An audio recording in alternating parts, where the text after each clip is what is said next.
Hi, everyone, and thanks for joining us with the Numinous Alert System. I'm Corey Sperling. I teach at Midland and H.H. Dow High Schools in Midland, Michigan. Hey, I'm Gabriel Pack. I'm at Northville High School in Northville, Michigan. And I'm Jeffrey Myers. I teach at Robert Turner College and Career High School in Pearland, Texas.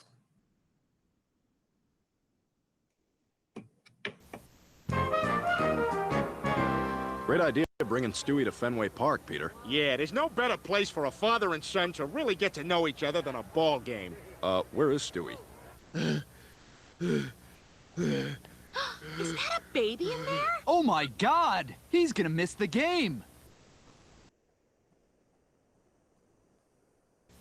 The problem that our team addressed is one that's a little bit more serious than a child being missing a game because he was stuck in a car seat.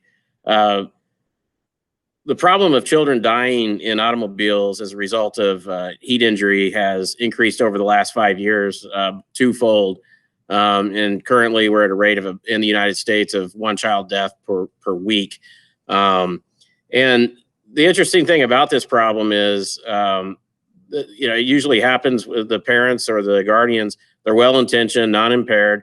They know the dangers of leaving a child in a car seat unattended, but somehow they just forget. And this problem is big enough that it actually has its own, it's been, psychiatrists have studied it, and it's known as forgotten baby syndrome. And, this, again, this occurs across all socioeconomic levels. And people who have lost children because they left them in cars include physicians, teachers, judges, prosecutors, pediatricians, firefighters, dentists, hospital administrators, daycare owners, and professors. So this can happen to anybody. And what it really stems from is that normally throughout our daily life, we do a lot of tasks that are automatic and we don't even think about them. A lot of times, you drive to work and you get to thinking, did I go through that 4-way stop? I mean, I don't remember seeing it. It's because, you're in automatic mode. And anytime something deviates from that, it's easy to forget something that's important, such as a child in the backseat of a car. So the problem is important enough that Congress is looking at legislation to require automobile manufacturers to provide a visual and auditory alert whenever a vehicle is turned off if a child is sensed being in an automobile. And to get a better idea of the dangers, children have died in cars where the outside air temperature was as low as 60 degrees.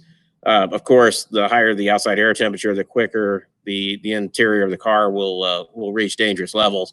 And that dangerous level is around 104 degrees. Even in moderate climates, 75 degrees, the interior temperature can reach dangerous levels in less than 20 minutes. So there's some solutions out there currently on the market, and we will go over what we came up with. These all accomplish the same thing. They will alert the parent if there's a potential of a child being left in a car seat. However, they all do so in different ways. The general motor system is only an audio alert interior to the car, and also a visual alert on the instrument cluster. But it doesn't measure whether a child is in the car or not. It only monitors whether the rear doors have been opened or closed. And that is the same with some of these other systems. Some of these systems require the use of a cell phone or a smartphone. And the problem with that is that's a failure point. An app can crash and you don't know. Maybe your battery died on your phone. But again, most of these solutions only give the user an interior alert. A smartphone will give you an exterior alert if you get too far away from the child. The only solution that has both an interior and an exterior alert is the Ride and Remind system. And basically it gives a signal when a rear door is open. It does not measure whether a child is in a safety seat, but it will sound an alarm when the car is shut off that the rear door had been opened. And if the driver does not respond or cancel the alarm within 40 seconds, then it sounds the horn. It's also a very expensive system. It's twice as expensive as most of the solutions out there, and it requires professional installation. And here's a comparison, a matrix of all the solutions that are out there on the market. And we were looking for something to fill a niche that none of these really quite fully addressed. So we did some market research, and we sampled 18 people out of 330 million. And we feel like that's a very good representation of society. And we found that 90% of the people are concerned about leaving a child in a parked car. And of those people, the price point that they were comfortable paying was between $40 and $60. So that dovetails well with what our thinking was to begin with, that the solution needs to be inexpensive enough. It needs to be on par with a large package of diapers, and fall within what etiquette coaches say is appropriate for a baby shower gift given by a close friend or family member. So when sitting down to set out our specifications, the solution that we have to come up with has to be able to operate anywhere in the country. And the ones that are highlighted are the ones that we have to be able to focus on our actual testing. So we have to be able to measure the inside temperature of the vehicle. That's where the danger is for the child.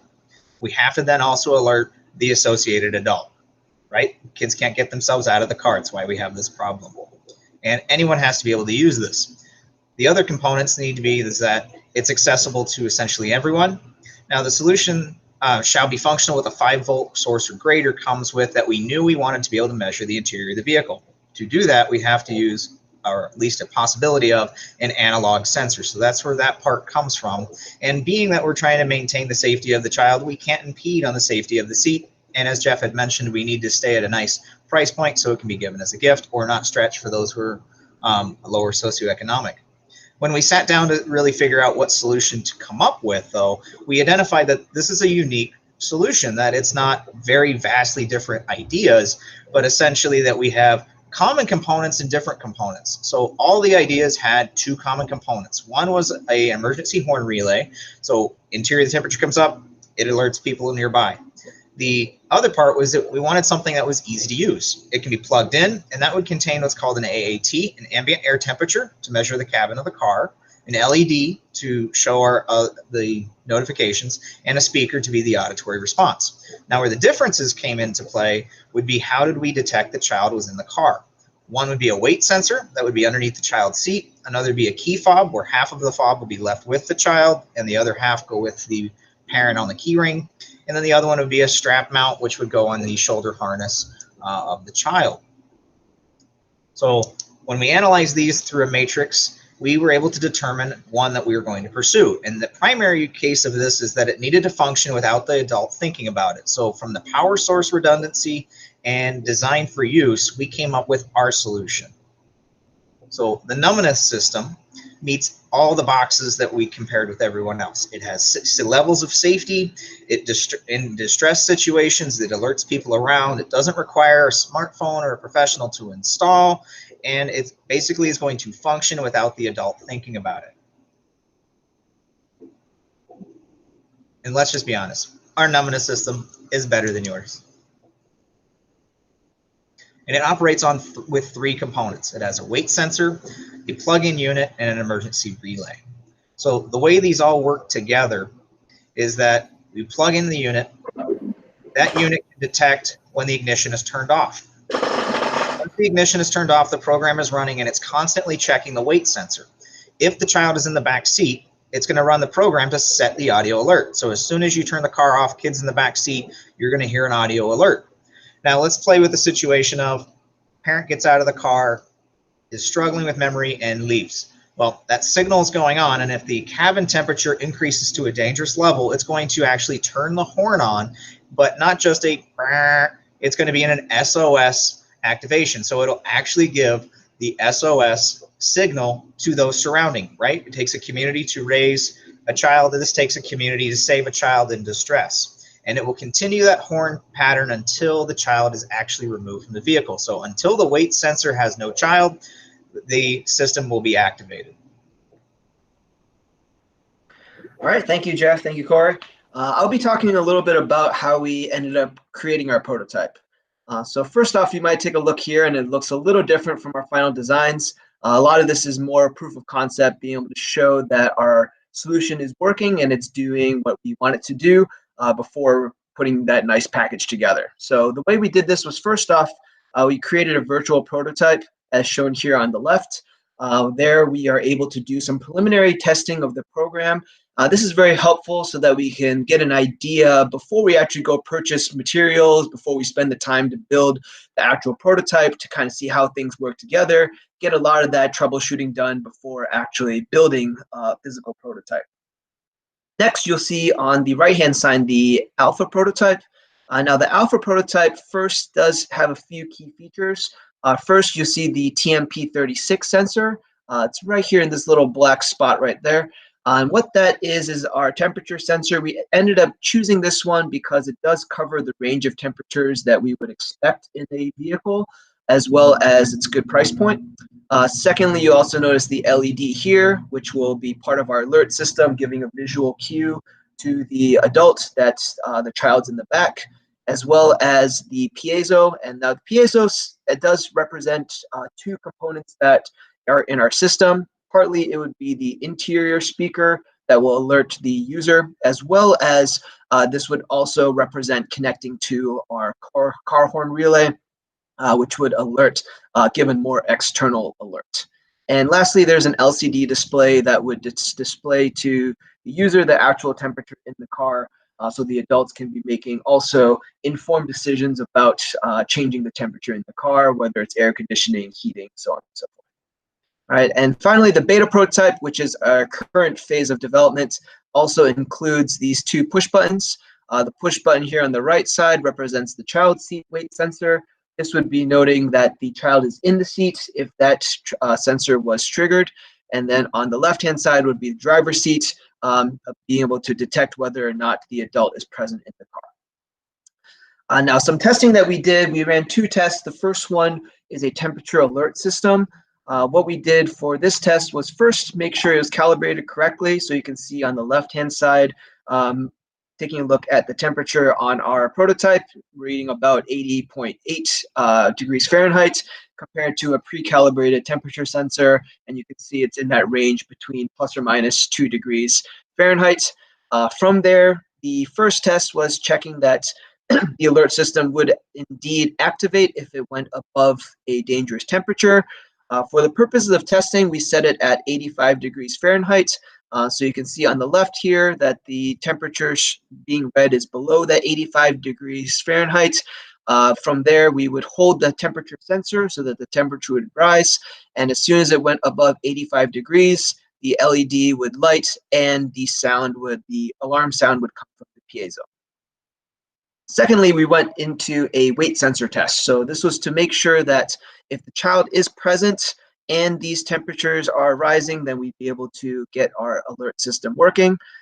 So you can watch this quick video here. In the right hand is, again, that child sensor. So you can see that when the child is present, then when that button is pressed, that the alert system is triggered. And when the driver is in their seat, represented by the left hand, then the trigger or the alert system turns off. And again, when the driver is off, then the alert system will go back on.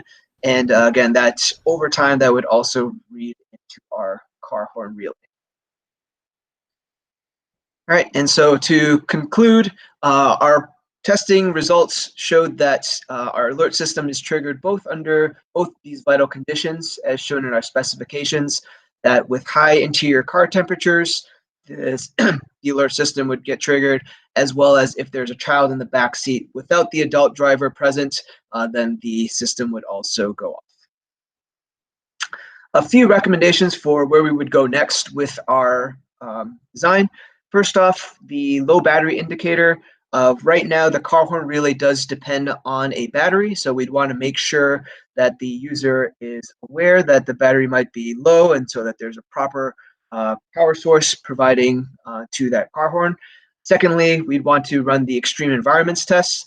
This would make sure that no matter where this device is being used, even in extreme temperatures, that it will continue to function properly.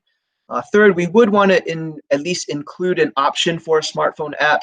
That way, the users that are a little more comfortable with the technology will have that extra layer of redundancy. And lastly, expanding our market, thinking about a lot of people see their pets as their children, being able to include some way of recognizing whether a pet is in the back and not just children. At this point, we do want to acknowledge our core training instructors, Ed Newman and Tony Tetmeyer, for their guidance as well as their feedback throughout this process. Also like to acknowledge our cohort of June 2020 core training class for their feedback as well as their friendship. And at this point, we take up any questions. Thank you for your time.